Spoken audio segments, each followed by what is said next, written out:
বনগাঁ বাংলাদেশ সীমান্ত থেকে বেঙ্গল এসটিএফের হাতে পাকড়াও রানা রাউফ জঙ্গি সন্দেহে যাকে গ্রেফতার করা হয়, যার কাছ থেকে নোটবুক উদ্ধার হয়েছে বলেও জানা যাচ্ছে।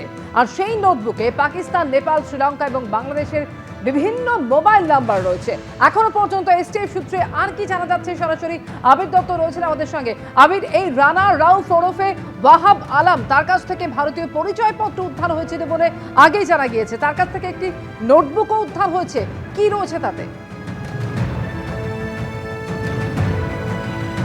দেখো, তোমাকে জানাবো, এই যে নোটবুক উদ্ধার হয়েছে, এবার তদন্তকারীদের নজরে এই নোটবুক, যে নোটবুকটা রানা রাউফের, এই নোটবুকে বিভিন্ন বিষয় রয়েছে যেগুলো ইতিমধ্যে তদন্তকারীদের তরফ থেকে পরীক্ষা করে দেখা হচ্ছে।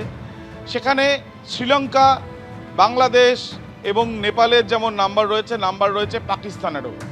এই যে নাম্বারগুলো রয়েছে, এগুলো কেন তারা দেখছেন, তার কারণ হচ্ছে ইতিমধ্যে তারা জানতে পেরেছেন যে নেপালে বসে 5 জন এরকমের নাম পেয়েছেন, 5 জন ব্যক্তির, যে 5 জনের সঙ্গে ওতপ্রোতভাবে যোগাযোগ এই রানা রাউফের ছিল। এবং এই 5 জন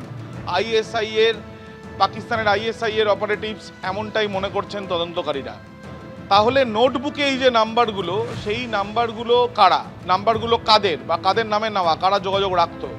তাৎপর্যপূর্ণ বিষয় হচ্ছে যে যে 5 জনের নাম তারা পেয়েছেন, সেই 5 জনের নাম পাওয়ার পেছনে কারণ হচ্ছে বেশ কিছু নাম্বার সেখান থেকে পাওয়া যাচ্ছে। যে সেই নাম্বারগুলো +977 যেটা নেপালের কোড, +94 যেটা জানা যাচ্ছে যে +92 যেটা জানা যাচ্ছে পাকিস্তানের কোড, +94 যেটা শ্রীলঙ্কার কোড। এই বিভিন্ন কোডের নাম্বার, সেই নাম্বারগুলোর সঙ্গে তার যোগাযোগ ছিল। এবং এই যে নোটবুকে যে নাম্বারগুলো রয়েছে, তাদের সাথে বিভিন্ন কিন্তু অ্যাপে তাদের যোগাযোগ ছিল।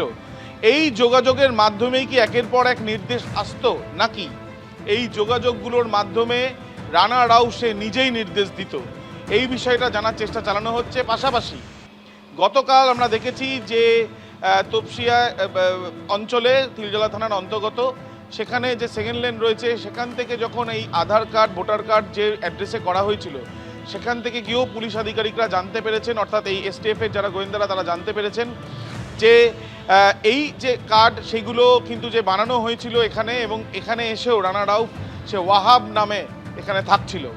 তো এই ক্ষেত্রে তাদের জানার বিষয়ে যে এরকম কার্ড বানানো হয়েছে আর কতজনের। রানা রাউফের ক্ষেত্রে এই যে ভোটার আইডি কার্ড বানানো হয়েছে, আধার কার্ড যে বানানো হয়েছিল, এই ভোটার আইডি কার্ড বানানোর ক্ষেত্রে কে এনওসি দিয়েছে বা কোনো রকম চিঠি জমা পড়েছিল, সেই পরিপ্রেক্ষিতেই এই ভোটার আইডি কার্ড তৈরি হয়েছিল কিনা, সেগুলোও কিন্তু খতিয়ে দেখছেন তদন্তকারীরা। এবিপি আনন্দ, এগিয়ে থাকে, এগিয়ে রাখে।